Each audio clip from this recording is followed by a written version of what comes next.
اعوذ بالله من الشیطان الرجیم بسم الله الرحمن الرحیم.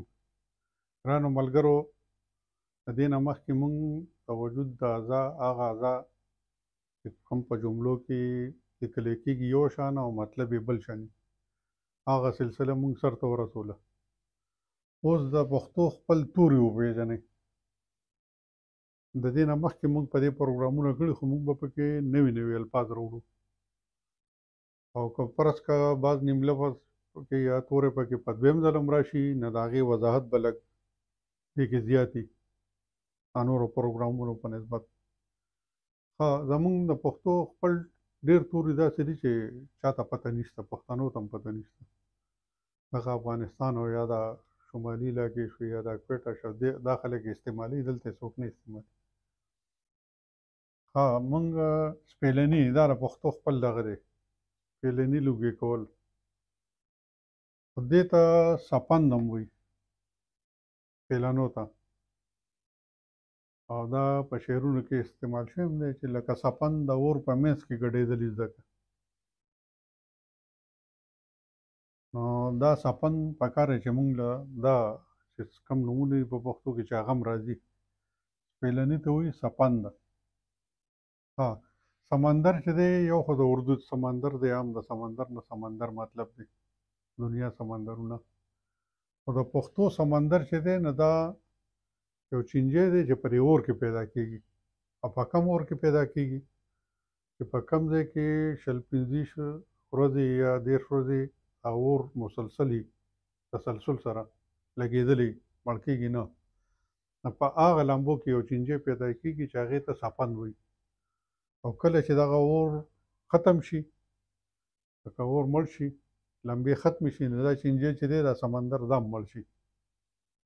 بس د دې ژوند تر اوره پورې اور کې دا د الله تعالی ډېر لوی قدرت دی چې اور د دنیا هر یو څیز تیزي او دلته دله ژوند ورکوي. نو په دې وجه دله سمندر نوم ایښی چې سمندر څوک ګرمولی نه شي، یخولی نه شي. پیړۍ پښتو کې څو پیړۍ وړاندې دا مونږ اورو. پیړۍ وایي صدۍ ته، صدي، صدۍ. 2 پیړۍ وړاندې، 3 پیړۍ وړاندې، 3 صدۍ مخکې دا پیړۍ، صدۍ. کنګل، دا لکه واورې ته خو مونږ واوره وایو، او دا کنګل هغې ته وایي چې دا واوره په دې ځمکه باندې د شیشې په شان شي، د شیشې شکل اختیار کې میینه شي، بیا ورته کنګل وایي. یعنې هغه واوریزې علاقې چې هلته واوره وشي او بیا پرته وي، هغې ته کنګل وایي. او کنګل دونه وي چې لکه ډېر زیات ساړه وي په هغې کې. پیلاس مې سم کنګل شو، لکه جام شو. نړیوال، نړیوال وایي لکه د ملکونو ملتونو خلکو ته، هغه خلک چې هغې په لویه سطحه لګیایي، دغه ښکاره خلک چې دې ته وایي نړیوال. ملتونه، نړۍ چې دی نه هېواد دنیا ته وایي، ملت، نو دغې ته نړیوال وایي. لکه د دنیا ملکونه دې ته نړیوال وایي، یا د هېوادونو خلک. سرتیری،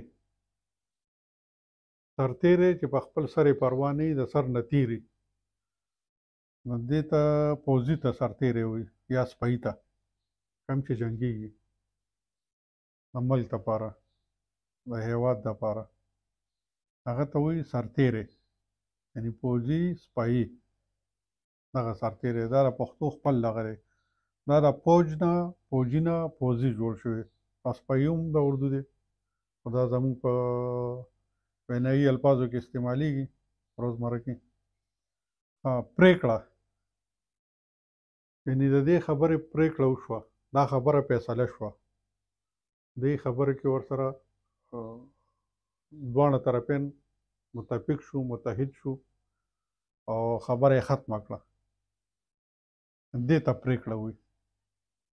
زموږ ورسره پرېکړه وشوه، خبره ختمه شوه، فیصله شوه. یرغل،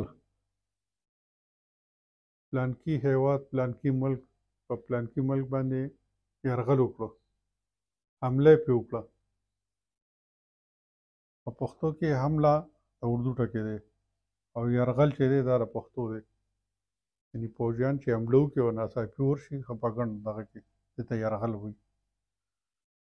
ملاتړ د پلانکي ملاتړ مې وکړو یا پلانکي زما ملاتړ وکړو، زما مرسته یې وکړه، زما ملګرتیا یې وکړه، په خبره کې زما ملګرتیا وکړه، زما سره خبرې سره او وکړه، دې ته ملاتړ وایي. چې څوک د چا په شا ولاړ وي چې ډاډ ورکوي دغه ملاتړ وي. لکه ملا تړل، چا سره ملا تړل. تېروتنه زموږ پښتو کې استعمالوو، تېروتل، پلانکی تېروته، دا خطا شو، دوکه شو، پوه نه شو، تېروته. سملاستی، سمدستی، دا د علاقایي فرق دی پکې. یوې علاقې وایي سملاستی او بل وایي سمدستي، یعنې دستې فوري طور یو کار کول دې ته دستي وایي، سمدستي وایي او سملاستی. پایدل، پای، ژوند تېرول، اوسېدل. پایدل په دې کلو کې خلک پایي یا په دې واورو کې خلک پایي، په دې واورو کې خلک ژوند تېروي. پایدل ژوند تېرول. اړتیا، زما دې څیزونو ته زه اړتیا لرم، ضرورت لرم. اړتیا، ضرورت. ضرورت خو د اردو دی، زموږ پښتو کې عام شوی دی، خو د دې خپل توری چې دی نه هغه اړتیا. زه پلانکي څیز ته ضرورت لرم، اړتیا لرم. چمتو کېدل، چمتو.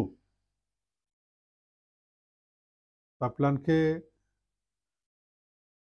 دې کار ته چمتو شو، دې کار ته یې غاړه کېښوده، تیار شو. چمتو کېدل، غاړه ایښودل، تیارېدل، منل، دې ته وایي چمتو.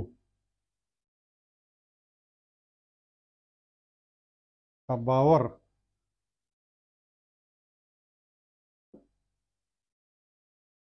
اعتماد. اعتماد د اردو دی، د فارسي نه راغلی، او باور د پښتو دی.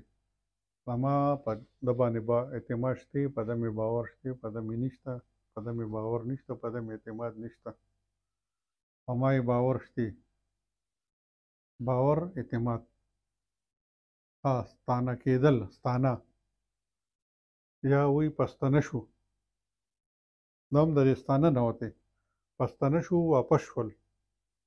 ستانه کېدل، واپس کېدل. ستانه شو، واپس شو. او پستانه دا هم د پښتو دی، خو د جملو کې بیا بدلېږي، را بدلېږي. ستانه کېدل، پستانه کېدل، واپس کېدل. ستانه شو، واپس شو. هیواد، ملک ته وایي. لکه دې کې بعض ملګري زموږ وو، مخکې مونږ په دې باندې پښتو دې لفظونو باندې یو پروګرام کړی. نو زموږ ملګرو وایي چې دا هیواد لرې ملک ته وایي. ملکونه خو هسې لري، خو خپل ملک ته وایي، هیواد نه وایي. ستا د ملک نه چې کم لرې دي، نو هغې ته هیواد وایي، یعنې لرې ملکونو ته. خو دلته دې داسې ځای نیولی دی چې بس دا اوس پوخ شوی دی چې هیواد هر یو ملک ته وایي، خپل ملک ته هم وایي، پردي ملک ته هم وایي، دې ته هیواد وایي. ښه، چاودنه، دا دماکه. په پلانکي ځای کې چاودنه وشوه، دونه پکې چوبل شو. جوبل، زخمی یا زخمیان شو. چاودنه وشوه، دماکه وشوه. دونه کسان پکې جوبل شو، دونه کسان پکې زخمیان شو. ګرانو ملګرو، دغه شان به موږ دا سلسله جاري ساتو.